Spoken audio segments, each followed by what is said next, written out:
Hey, I'm Bree, and this is my sister Jules. I'm an English teacher, And I ate one too many slices of pizza. and together we drink wine as we unpack the brilliant writing of the hit 90s sitcom Boy Meets World. Cheers! Cheers! What are we drinking? Saint Francis of Assisi Cabernet Sauvignon. Oh, it's not St. Francis of Assisi, it's St. Francis. Just to be clear, so people aren't Googling that. Saint Francis Cabernet Sauvignon. Saint Francis was named after Saint Francis of Assisi. That is why I said that. True, but don't Google of Assisi. Or do it. You could do whatever you want. You can, but you might not find this wine. That's all I'm saying. Bet. Saint Any more to say about this Francis of Assisi wine. It is the second one that comes up. The first one is Saint Francis of Assisi wine. Well, that's a different wine. Yes. It's $7.08. Wow. We should do that one. Yeah. Yeah, so this is a Cabernet Sauvignon from Sonoma County, California. This one, to me, is very rich on the palate. Its aromas have dark fruits and like licorice and dark chocolate. It also says cedar and tobacco. Oh, All right. We watched season 2, episode 13, entitled Cyrano. Cory is asked to play Cupid. This was directed by David Trainer, written by Susan Estelle Jansen. Yay, another one by her. This came out January 6th, 1995. So they took a little break because I think the last one was before Christmas. 22.1 million viewers. That's, I think, the highest number in the season. well, not to mention that there's always like a preview before it comes out, right? So maybe the preview is enticing. Oh, yeah. Interesting. What do you think about this episode? What were your first impressions? I loved this one. I had a good time watching this one. I had a few issues with it, which I'll get into, but this was like a very enjoyable watch for me from beginning to end. Okay. So we start off in the classroom, and it's another brilliant English class. Mr. Turner's cooking. He's got his novel in his hand, and he's walking around the class going, Cyrano de Bergerac stands in the shadows, whispering poetry to the lovely Roxanne. But she thinks it's the good-looking guy speaking to her. So our poor, big-nosed lug wins the heart of the woman he loves, but he wins it for somebody else. That was a great summary of that book. Play, actually. What'd you know about Cyrano? Did you do a little research as you usually do? Dun, dun, dun, dun, dun. I read the play! You read the whole play? I read the whole play. Wait, this is the first time that you've read something that I've never read. Wow. Should I lead this episode? You should take over. Okay. I did have to read a summary though, because I haven't read it in like 15 years. But I remember that was one of my favorites. I think I saw like a film adaptation of it too. Roxanne. Maybe. The 1987 American romantic comedy film directed by Fred Schepisi. Maybe. Starring Steve Martin and Daryl Hannah. Steve Martin, yes. I think I did see that one. Cool. Wait, so who did you read this for? Yourself? Nope. I read it with... No. Why would I read anything for myself? I know, that's why I laughed. Nope. I think it was 9th grade English. Wow, what a cool choice. Okay, tell us about it. So the way that the play goes is Cyrano de Bergerac is our main character, and this play is set, I think, in the 11 or 1200s. I don't remember which country. And Cyrano is unconventional in appearance, and he is known for his large nose. And but he is a poet. He speaks beautiful words, and he has a way with words. And he has wooed his lovely Roxanne, who he is in love with, who is also his cousin. But we're not going to talk about that. Distant cousin. Mm-hmm. And but he is insecure with how he looks, so he feels like he can't get her. So he does not profess his love to her. But there is another character, I think his name is Christian, who is conventionally attractive. Some might say handsome. And he is a little bit of a dum dum. And so he inquires Cyrano to help him speak to Roxanne.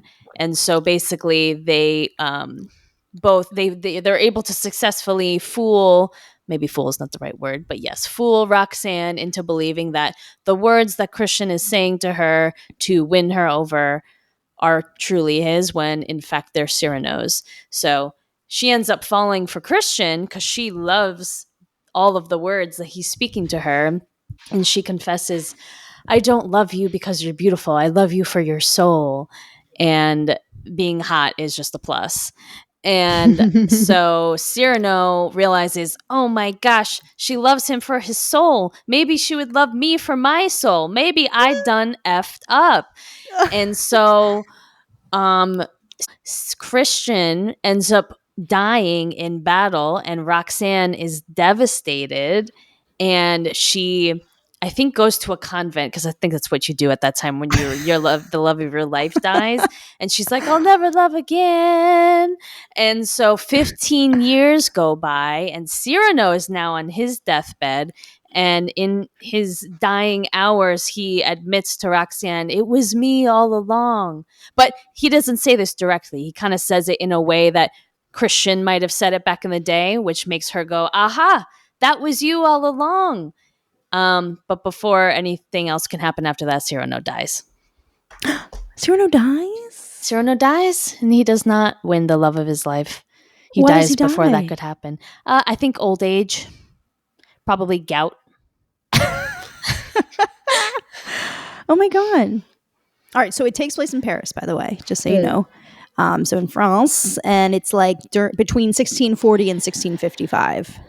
So did you know that Cyrano was a real person?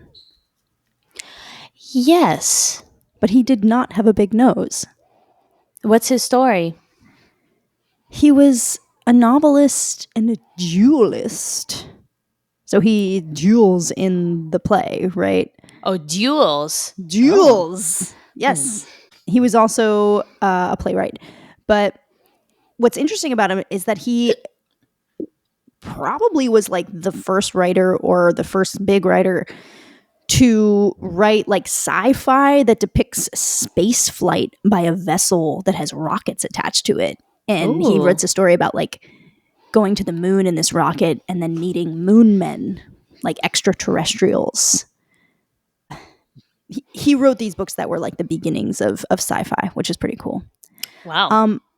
I don't know why Edmond Rostand gave Cyrano a huge nose. Like, I don't know. It's just like a weird thing to take a real person and be like, I'm going to give them this very distinct characteristic that is not something that they had. You know, why not just make up a person? Make up like, a person. Why? Yeah. Right? I don't know. I don't know either. The play Cyrano was the first recorded use of the word panache. Ooh, that's a sassy word. Isn't that a sassy word? What does that mean? Panache is like flair, like you've got a little panache, like you've got flamboyant confidence of style or manner. But literally, it was the tuft or plume of feathers in like a helmet. You know how helmets would have the like big feathers coming out of it? So that was a panache. But this play used it in the other way. So Turner has summarized the play for us, and Topanga says, that's so sweet and so noble that he would sacrifice his own happiness to help his friend. And Turner goes, other opinions? And all the boys in the class go, loser. Turner's like, okay, define loser. Shawn goes, big dip. Cory goes, it makes no sense. I mean, he likes this girl, and then he passes her on to another guy. Shawn goes, dip, the biggest. Turner's like, Topanga, can you refute the dip theory? Is this your word of the day or not? No, my word of the day is woo. Yes! That scene was so funny. Shawn was like, what? What? What is happening? Oh, that was so funny. So a dip is a stupid or foolish person. I've never heard that word be used that way. Yeah. A stupid or foolish person. Also, I love that the dictionary was like derogatory, informal, hidden definition. So you had to click to reveal the definition. And then it was like, a stupid or foolish person. Like, my eyes. Derogatory. Oh, I've been tainted. So Turner's like, Topanga, can you refute the dip theory? Topanga's like, Cyrano performs a totally selfless act, and he does it for the sake of love. That is so romantic. Shawn's like, why? What does he get out of it? He knocks himself out, spewing poetry. His friend gets the girl. All he can do is go home and blow his big nose. Turner's like, rebuttal from the estrogen section, which I actually kind of liked because I felt like Topanga was owning the debate. So, you know what I mean? So I didn't see it as derogatory. Like, I didn't see him as like demeaning the estrogen section. If I hear estrogen, I get like, what are you going to say about estrogen? You know, but he was like, rebuttal from the section that might actually know what they're talking about. Yeah. That's what I got too. And like, he's clearly trying to point to the difference between how women think and how men think about romance. Right. So Topanga says, boys don't understand passion and romance and will never understand women. And that's why all of you will spend half your lives confused and the other half paying alimony. Turner's like, this is interesting. The women here find Cyrano compelling and romantic, and yet the men find him misguided and dip-like. What does this tell us? Cory says, women like dips? Turner says, sorry, Matthews, no luck. It tells us that men have a hard time understanding what women find romantic. Theme of episode. Do you think this is true? I think it can be true. Okay. I don't think it's like a very super accurate representation. But I do think that it is a theme that comes from a real experience. I'll put it that way. Do I feel this way in my personal life? No, absolutely not. But I do think there might be a difference in general of the way that men think and women think. And that expands beyond boundaries of romance, I think. I think it's a matter of the desire to want to understand your partner. Yeah. That can be a big difference. Maybe it's the circles I run in, but I've really seen this not run along gender lines. And what I mean by that is like, I've seen men in the position of feeling like their female partners don't understand how to woo them. And I've seen vice versa. You know, in my last relationship, I was totally the boy in the sense that I was constantly being scolded by my partner for not being thoughtful enough and not knowing how to like think about her and woo her and be romantic and be thoughtful and yeah, like I've really identified with Alan in this episode. I think this episode plays into the trope of men not understanding their women partners. But I do think that it does go both ways. Totally. So Shawn asks if that will be on the test. And Turner says, oh yeah, in ways you cannot yet imagine. So then we're on the patio and we get the scene where Feeney is lugging his huge gift for Amy for their anniversary out of Feeney's house because he's been hiding it in Feeney's house. Which, by the way, I knew the second I saw the size of that, I was like, she's going to hate that. Whatever that is, she's going to hate it. And Alan is all excited because he got her a trash compactor. And he's so stoked because it's what she wanted. And Feeney's like, a trash compactor for your anniversary. How surprising. I love that he knew right away that was a terrible idea. And Alan's like, that's the whole idea. I went all out on this one. This is top of the line. This is 2 tons of pressure. You put coal in this baby, you get diamonds. And Feeney's like, that might have been a better way to go. And Alan doesn't get it. And we're in the kitchen now. Alan's rolling in this huge box.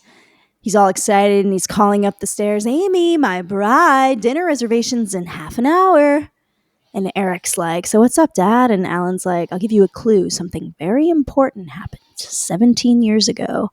Eric's like, it's your anniversary, right? And Alan's like, correct. And Eric's like, gifts. All right. And he tries to get him and Cory's name on the card. He's like, you got to let us in on this. And Eric grabs the card and Amy comes down. I'm ready for dinner. What'd you think about her outfit? It was all right. I thought it felt like a grand reveal, and I was like, I've seen better from you. She had weird outfits in this one. Yes, you're right. Multiple weird outfits. I was distracted. Let's just put it that way. I was distracted. Yeah, she had like big collars. Big collars going on. She's like, I'm ready. He's like, that and more. You're ready for dinner and more, a.k.a. sex. But are you ready for this? And he's like, oh, what is this? Happy anniversary, my sweet. And she opens it up and he's so excited. He's like, yes. And then when she reveals it, he's like, yes, again. She's like, thank you. And Cory's like, yeah, we were just putting our names on that. Eric cuts him off. Cory. And then he reads the note. To Amy, with love, from Alan. Just Alan. Nobody else. See ya. And he runs upstairs with Cory. Alan's like, well, do you like it? And Amy says, yes, it's fine. Let's go. Alan's like, Amy, call me crazy, but this is exactly what you said you wanted. Amy's like, yes, Alan. And a trash compactor would be a lovely gift on, say, a Tuesday. Alan's like, you said you wanted compactor. I get compactor. Why oog wrong? I love that he was very he had a lot of self-awareness there. Also, like, how is he making this mistake again? We just went through this with him with the car purchasing. Oh yeah. Well, this that was is the what opposite. you wanted. I got you what you wanted. Yeah, but that was different. You know, I'm glad you brought that up because now I understand why he was so hurt, because he thinks, I did it right this time. You literally said you want this. The car, I thought you said you wanted it, but you actually didn't say you wanted it. You were thinking about it, right? She never actually said she wanted the car. Yeah. He thought she did, and then he was hasty about it. This time, he's like, I didn't make a mistake this time because you said you wanted it, and I got it. Yeah, that's true. And oog, still wrong. Big wrong. Amy's like, we don't want to be late for dinner. Alan's like, oog, not sleep in cave tonight. I feel bad for Alan. I did feel bad for Alan in this episode, and I feel bad for him in general. His heart was in the right place, but he was he needed to do some searching to see what she might actually want. I felt bad for him, but come on, man. You've been with her for 17 years. You should know by now. Right? So we are in the hallway, and we get a lot of Harley and Joey and Frankie in this episode, and a new character, Gloria. What'd you think about Gloria? She felt like she reminded me of Grease. Yeah. All these characters do, especially Harley. Yeah. But you're right.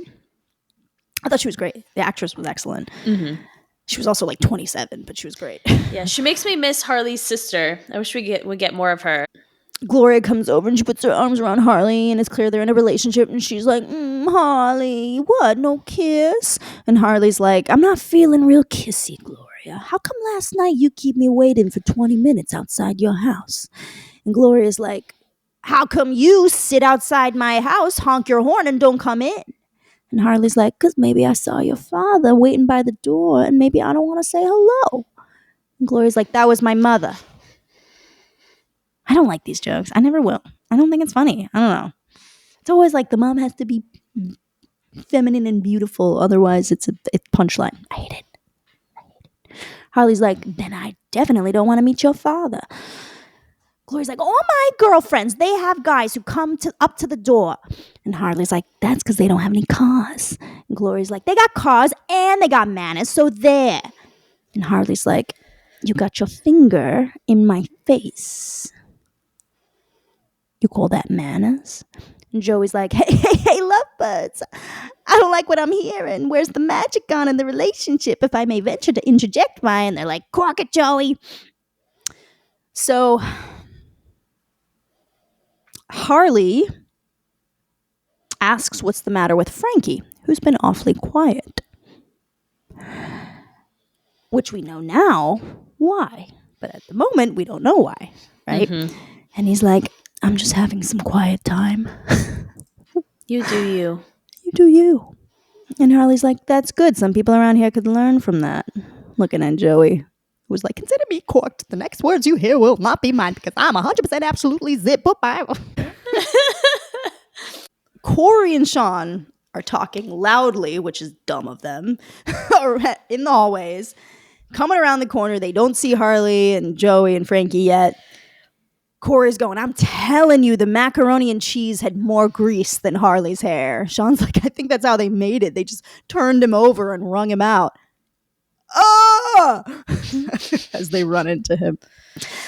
Harley's like, and I thought it was going to be a slow day.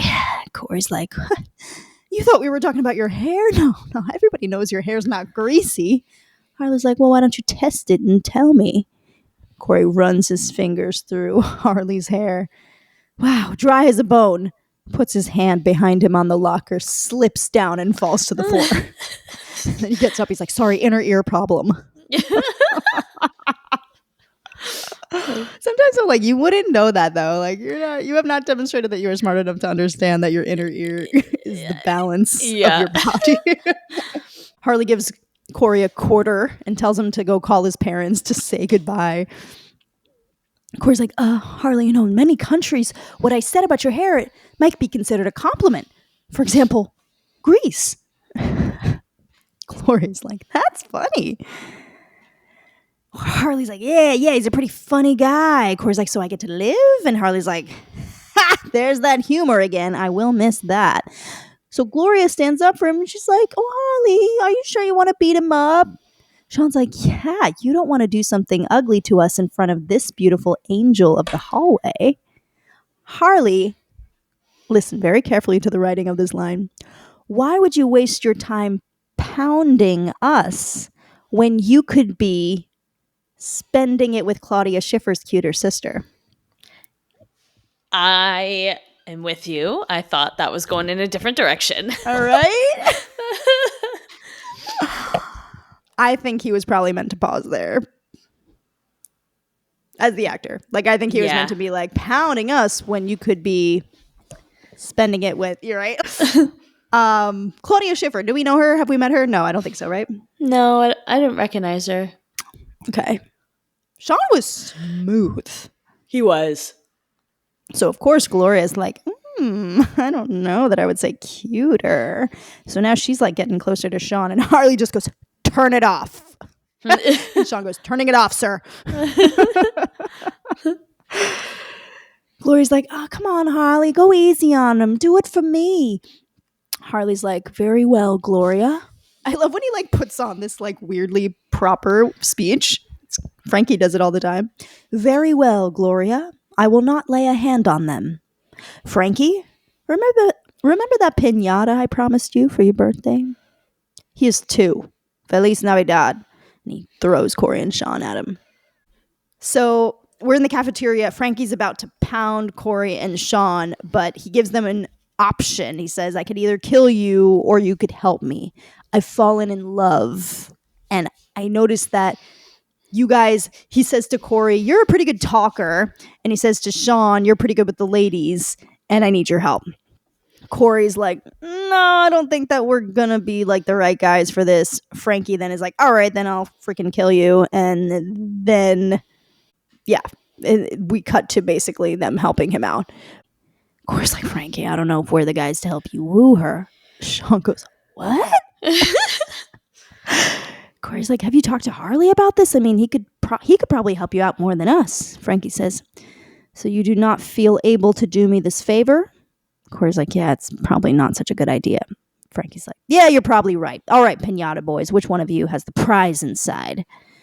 And Shawn just goes, I don't want to die before I know what woo is. I picked woo as my word of the day because I know what it means, but I've never thought about it. Like, where did that word come from? Woo, Yeah. W-O-O, feels so weird to me. So it does mean essentially to win someone over in affection, usually in a romantic sense. The origin is from Old English. It comes from wogian, which is to court or marry or make love to.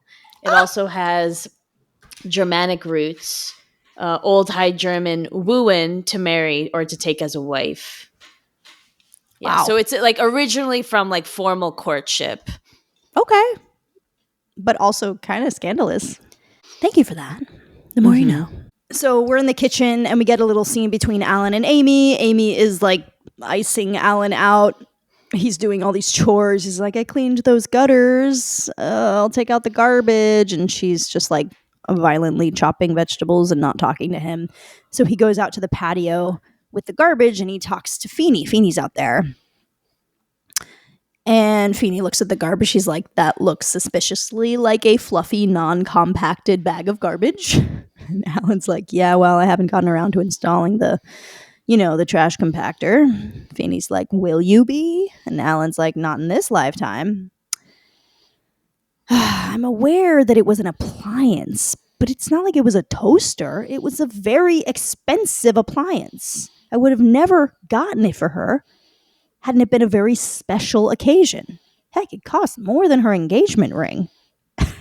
Feeney's like, not an argument I would recommend using. Yeah. Alan's like, you know what I'm saying. Feeney says, perfectly.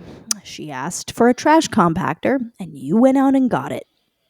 Kind of a no-brainer. Alan's like, no-brainer? Feeney's like, well, it was a real time saver, wasn't it? I mean, you didn't have to sit around thinking about her, racking your brains about what she would like, what would make her feel good, what were the things about her that you love. Alan's like, whoo, I missed that exit completely. You think there's time to back up? And Feeney's like, on the husband highway, there's very little forward traffic, just a million well-intentioned men backing up frantically. English teacher moment. That is called a conceit, an extended metaphor. I don't understand why Feeney is single. He could get so many ladies. But it was implied that he was married in the past here. Because Alan says, you've been down that highway before, huh, George? And Feeney says, yes, I have. Before it was paved. Which implies like a very long time ago. Like when he was very young, he was married. Interesting. What's his backstory? I know. He's so mysterious. He is. He's lived 1,000 lives. He really has. Yeah. I love him so much. We're in the living room and Cory and Shawn enter the living room from the front door and Eric's already in there. And as Cory comes in, Eric's like, hey, Cor. And Cory says hi. And then Shawn comes in. Eric says, Shawn. And then Frankie walks in and Eric goes, ah! And Cory's like, Eric, you know Frankie Sticino. Frankie, this is my brother, Eric. And Frankie's like, sure, Eric. I stole your lunch every day. 9th grade. Don't tell me. Tuna on white? Eric goes, wheat. Frankie's like, right. Those were the days, huh? Eric's like, excuse me, what's the enforcer doing in our house? Shawn's like, we have it under control. Eric's like, under control? Frankie Sticchino sprinkles guys like you on his pizza. Corey's like, Eric, please, everything's fine. Eric's like, okay, just remember, no sudden movements, no shiny objects in front of his face, okay? It's nice seeing you again, Frankie, as he like heads up the stairs. Frankie goes, nice to see you again, Tuna. So Frankie's like, all right, teach me the ways of love. And they start to reenact this scene. So Shawn picks up a lamp. He's like, all right, what if let's pretend this is her.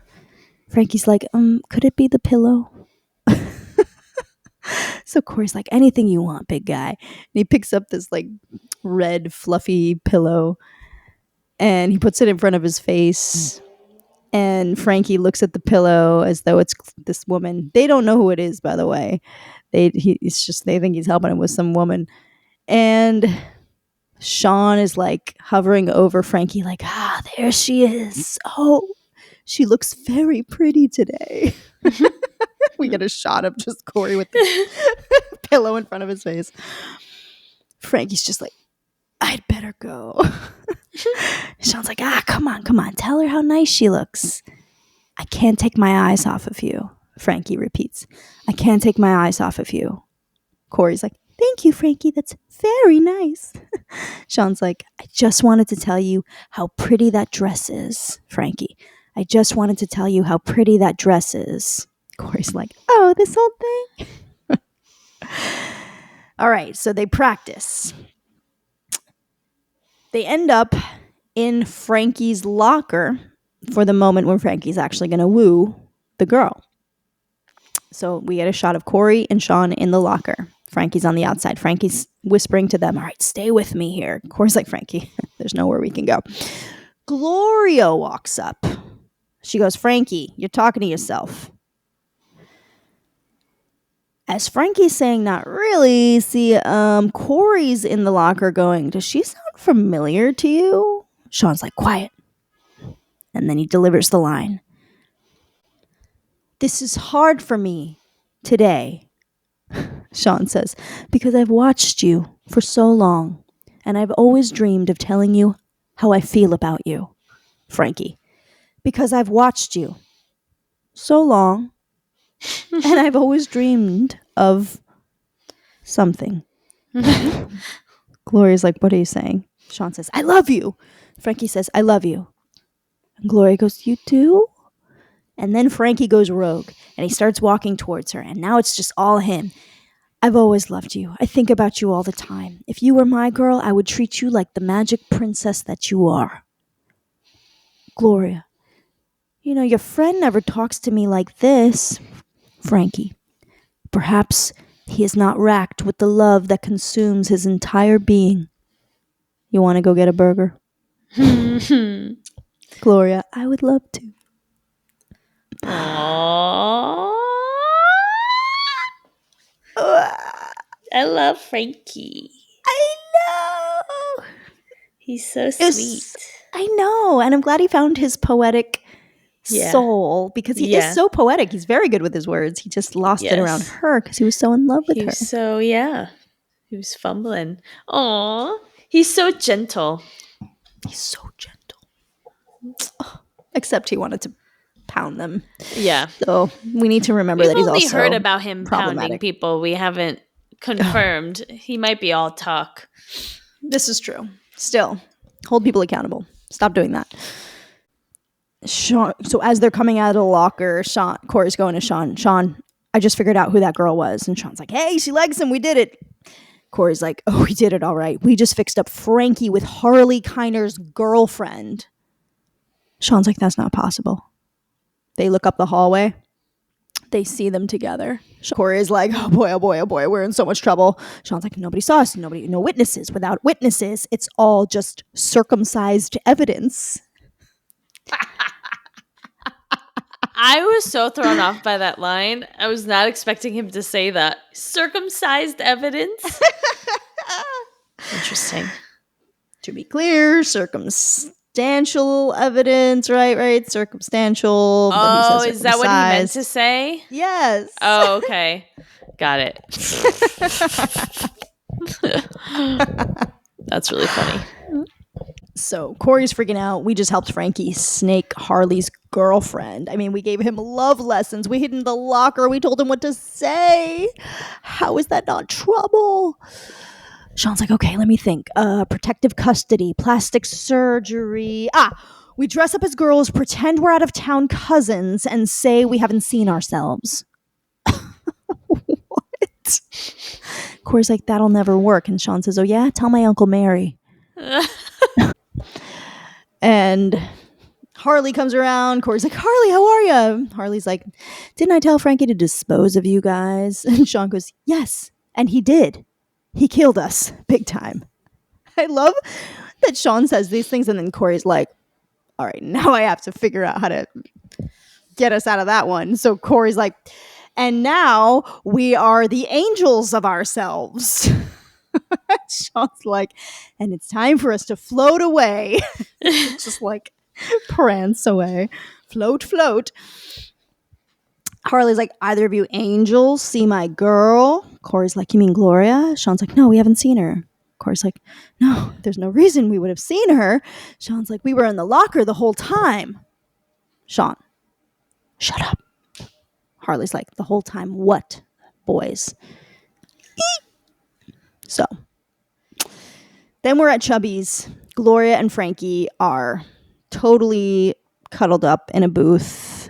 Gloria's telling Frankie, it's okay that you don't have a lot to say. Still waters run deep. Frankie's like, I'm an ocean of love for you. Gloria's like, no one ever said anything sweet like that to me before. Harley is staring at them from the stairwell. Cory and Shawn are on his either side. And Harley's going, I cannot believe my eyes. I am betrayed by my best girl and my most trusted flunky. Also a possible word of the day. A flunky is a lackey. It's a liveried manservant or footman. A person who performs relatively menial tasks for someone else, especially obsequiously. Wow. Yeah, great word. Excellent word. That might be my actual word of the day for this episode. So I don't have a fake one. Harley's like, my world is shattered. I feel so vulnerable. Think I'm going to have to kill somebody. Kicks everybody out except Gloria and Frankie and Shawn and Cory. And Frankie's like, Harley, I can explain. And Harley's like, I look forward to hearing it. And Frankie's like, I went behind your back and stole your girl. Nice. I know this is a betrayal of a sacred trust, but I have no choice. I am but a pawn of love. Harley's like, how could you do this to me?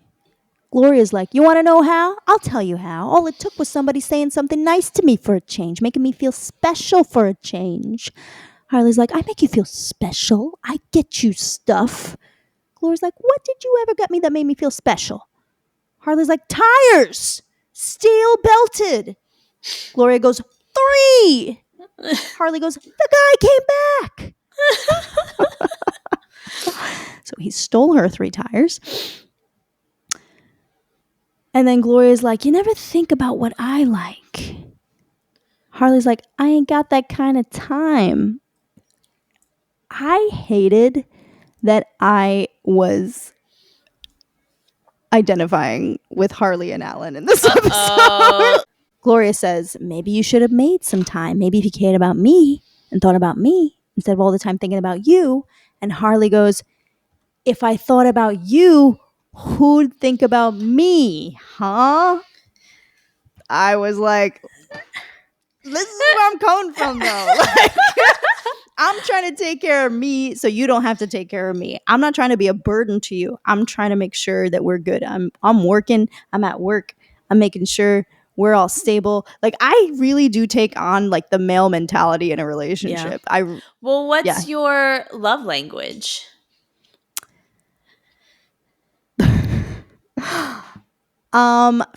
Quality time. So like, I like to just be with my person and I like to experience things. I like to have experiences with my partner. I'm not really someone that wants to like stare into my partner's eyes and like just talk about how much we love each other. Like, that kind of cringes me out. It's like weird to me. even though that's probably what I should get more comfortable with. And I don't necessarily need like gifts or love notes or anything from my partner. Like, I don't really want them, and I don't want a partner that needs them from me either. Like, I kind of just want us to view being in a relationship as like two people who have partnered up in life to like make life easier for each other by handling life's responsibilities together, and also just like having a good time together. Like, I see our relationship as we're watching shows together. Like, we do everything together. Like, I would never do something without my partner. I would never be like, oh, I'm just gonna go off and like see a show and like not tell them, or go off with my friends, unless that would be like a conversation like, hey, are you okay if I go and see the show with my friends on a Saturday night? Like, because ultimately I do want to be doing everything with my partner. Yeah, that makes sense. That's perfectly reasonable and healthy. I think the important part is to make sure that your partner understands that that's who you are, and that though you have your own ways of showing your affection and your appreciation for them. That's not necessarily like always talking about, you're the light of my life, I love you so much, you're so beautiful. And I think the way that I show love is actually with words of I compliment my partner a lot. So like, I'd be like, oh my gosh, you're so intelligent. You're so like, I love the way that your mind works around this kind of thing. Or like, oh, you look so good in that. Or, oh, because I wouldn't be with someone if I didn't have all these positive feelings towards them. Yeah. I really need someone who like, that's how they receive love. Like, they want to be constantly reminded why I'm in a relationship with them. And it's not like I'm writing you love letters, but it's just like all the little comments I make throughout the day, and the way that I laugh at your jokes, and the way that I like just am around you and look at you and hold your hand and like want to be like cuddling up against you on the couch. Yeah, that's all perfectly reasonable. Yeah. And I actually think I'm a very thoughtful gift giver. I do really think about a person, right?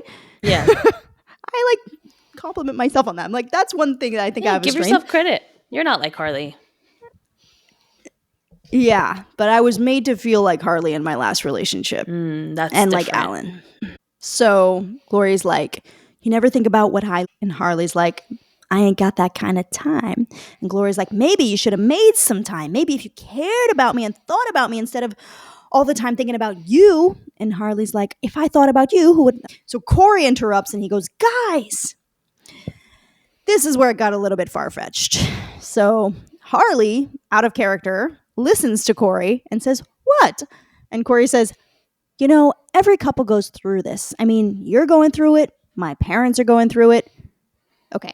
Completely out of character. Harley says, your parents do this? Yeah. This was problem one that I had. Right?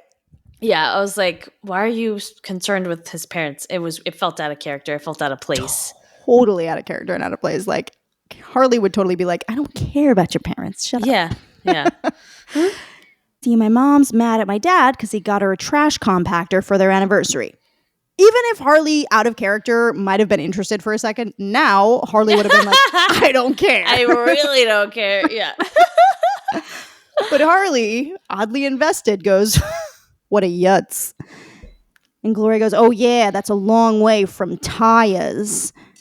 Harley's like, so your parents, they're going to split up? Okay. Now I'm like, where have you gone? He's way more invested in his parents' relationship than his own relationship. Literally. This is the craziest thing I've ever heard. So he's worried now about Cory's parents splitting up. Cory's like, no, I mean, they'll work it out. They always do.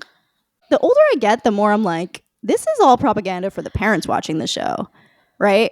Because I think this is a message for the parents that like, you always have to work it out. Yeah. No matter what. Yeah.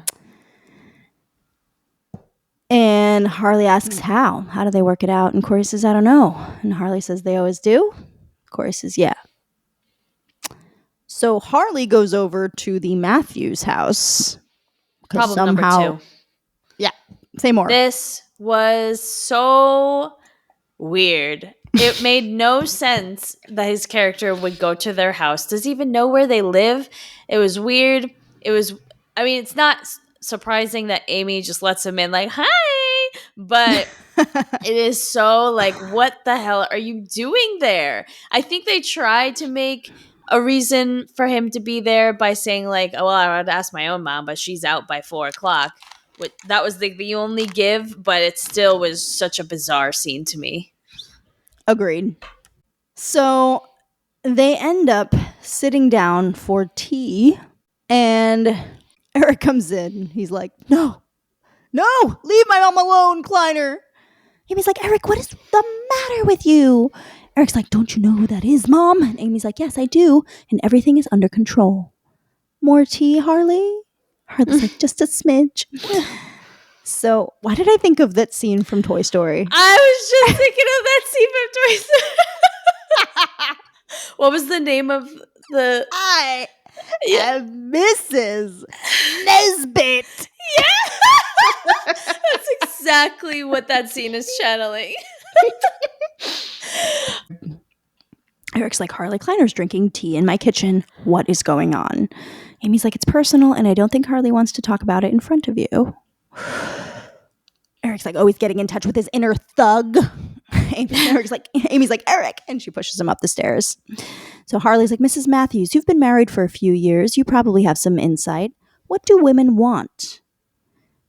So I found this to be an episode because, again, I think like this show is essentially sending messages to young boys, right? So this is the show's way of addressing that question that boys and men might have, which is like, what do women want? I feel like I've heard that question thrown around in like the 90s when we were growing up. What women want?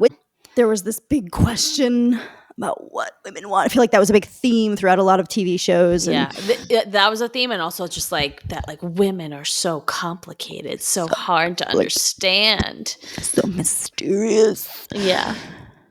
What do women want? Amy answers the question. She says, oh, it's pretty simple. All women really want is to be appreciated. Which is also what men want. Yeah. Which is also what every human being wants. Yeah. And Amy says, do you think that maybe Gloria feels a little unappreciated? Harley says, who knows what she thinks? Amy's like, you should. You're her boyfriend. Harley's like, geez, Mrs. Matthews. Amy's like, feelings and emotions is what it's all about, Harley. I'll bet you Gloria thinks a lot about you. Harley's like, well, who could blame her?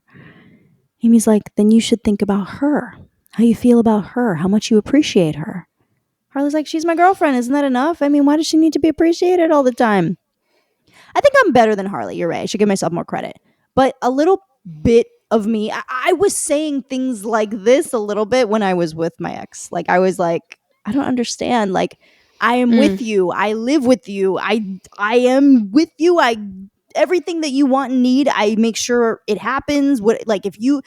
All she had to do was like say, I want to try this restaurant, or I want to go to this place, or I want to do this thing. And I'd be like, done, let's do it. Like, and I'm a little bit like a boy in that way where I just need you to say what you want.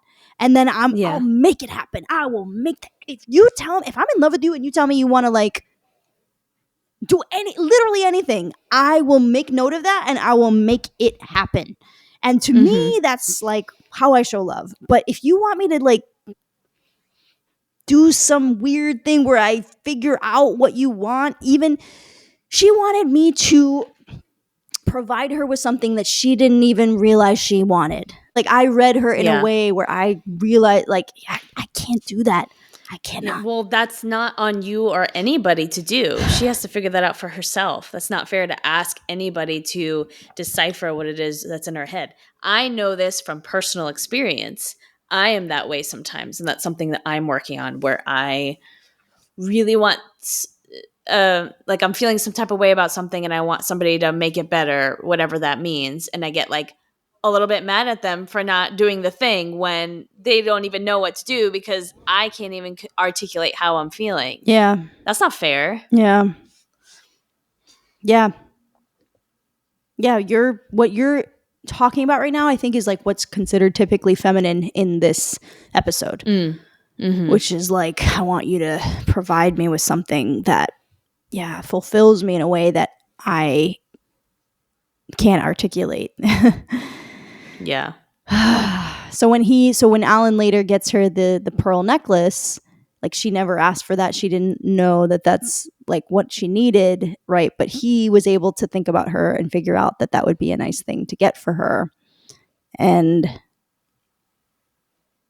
like I think that was a good move. Yeah, I think that was really nice. I think anything that shows some thought would have been fine with her, you know? And for you, do you feel like if you're in that place, is it really anything that might work as long as you feel like that person thought about you and considered you? Or are there things that are the wrong thing to do, even if they thought it was the right thing to do? I've gotten gifts in the past from like exes that I definitely questioned, like, I'm curious as to why you think I would want this. But I wasn't like mad at them. I didn't make it a thing. I was more just like, huh, that's interesting. I certainly prefer more thoughtful gifts, but it's not my love language in the that like giving and receiving gifts.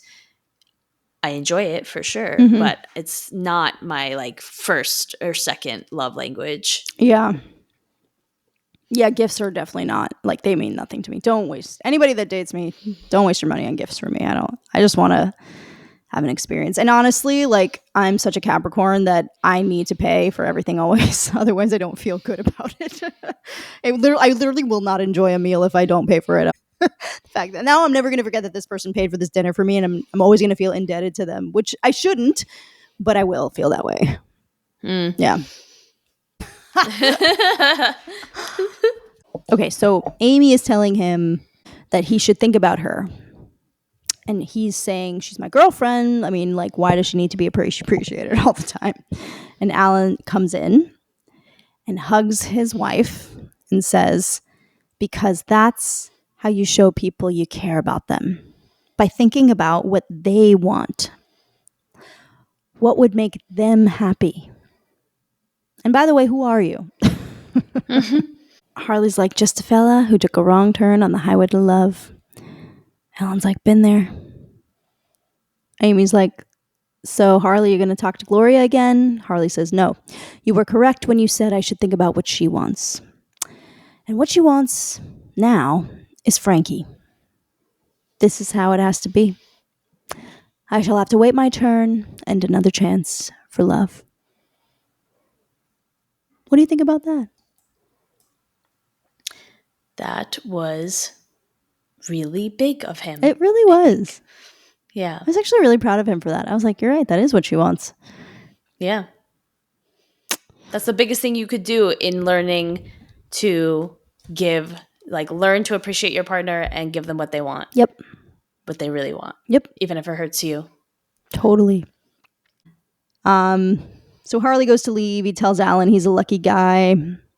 Alan's like, yeah, I know that. But really, who are you? And then Cory bursts through the door and says, Harley Keiner! Alan's like, oh, thank you. Just listen, take me. Don't kill them. That was very nice of Cory to sacrifice himself for his parents. Harley says, it's okay, baboon. Death takes a holiday. And then he goes to walk out with the teacup still in his hand. And Alan's like, well, nice to meet you. The teacup? Harley's like, good eyes. So Harley exits. Cory asks what was going on. Amy explains that he had a girlfriend problem. He didn't appreciate her much. Alan says something that happens to you young guys, but not us seasoned veterans. We know never to take the people we care about for granted. We like to show them that every day together is a gift. And then he smoothly pulls out a little box, jewelry box. It's a pearl necklace. He says, happy anniversary, darling. One for every year we're married. Amy says, that is so sweet. But we've only been married 17 years. Sorry, I forgot to mention that he said it's 18 pearls, one for every year that we've been married. And Alan says, one for the year we weren't married. And Amy goes, oh yeah, that was a good year. Implying that they had pretty good sexual relations, premarital. And Cory's like, what does that mean? Share with the class. It's secrets, they're no fun. And then Alan and Amy start making out right in front of Cory. This is the other thing that I think the show is trying to get kids to normalize seeing their parents make out, because Cory and Eric consistently are like so chill around their parents being like very PDA. Yeah. And they're making out and Cory's just like, hello, like what does it mean? I asked you a question. And they keep making out and he's just like, all right, get a room. So we get our final scene in the cafeteria where Turner goes up to Cory and he's like, hey Matthews, I was just grading the Cyrano papers and I liked your work. Cory's like, well, that's not surprising because I am not Cicero, Cyrano. Turner's like, mm-hmm. And Cory's like, no, I'm serious. See them? Pointing to Frankie and Gloria. And Turner's like, yeah. And Cory says, I did the whole Cyrano bit. I put them together. Which is funny because Shawn actually did the Cyrano bit. But anyway, yeah. Turner's like, wait, you're saying you were in love with her, but you stepped aside for the other guy? Cory's like, no, I just hid in a locker and helped Frankie woo her. Turner's like, what? Cory says, woo her, thinking that's the reason that he said the what, because Shawn had said the what earlier. No, he knows what that word means. And Turner's like, oh, well, job well done, Matthews. Cory says, so you think maybe there's some extra credit in this for me? Turner's like, no, but tell me what you learned. Cory says, all right, love is something you can never take for granted. So if you find someone you really, really care about, never buy her tires or major appliances. Well done, Cory. Good you got it. Job. Turner's like, Matthews, a very mature understanding of the mystery of love. You are wise beyond your years. And then Shawn comes in and goes, Cory, you got to come quick. The girls' volleyball team is running laps. And Cory goes, oh, baby. And they head off. Oh, my God. So they have learned nothing. He's not wise behind his years at all. All right. What are your takeaways? I think in talking through this with you after watching the episode, I think this serves as a reminder to continue to show my appreciation to those that really need it. And this is actually very interesting timing that that we're talking about this episode, because I'm thinking about it from a romantic sense with my partner, but I'm also thinking about it from a professional sense, because our company just announced, some promotions, and I think like a lot of people are very excited. Some people didn't get news that they were hoping for, and I've had a lot of conversations today with people about like not feeling valued, feeling like, they're not being told that they're doing a job well done. And I had that conversation today actually of saying like, I need to be better about making sure that I'm telling people that they're doing a really good job. And I did that today. Like I thought certain people were doing great. And I was like, I really appreciated what you did today in this specific project you're working on. And I needed to tell you that. And I can tell that meant a lot to them. And I think that goes such a long way. It keeps people going, right? Because it can be so defeating to get news like that you feel like you're not growing, you're not getting the recognition you deserve from like top level. To get that, peer appreciation means everything. And this just serves as a reminder to me to do that. Absolutely. Fully. Couldn't agree more. This year was the first time in a long time that I've received some positive feedback from my boss. And it truly has done wonders for my motivation at work. Yeah. So for all y'all out there who are in positions of power, compliment the people around you. Even if you're thinking it, the people don't know it if you're not saying it out loud, Yeah, because I guarantee you that they're in their head about it, right? Like everybody else, like myself, like, did I do a good job? Did I do enough? Am I enough? Am I doing a good enough job?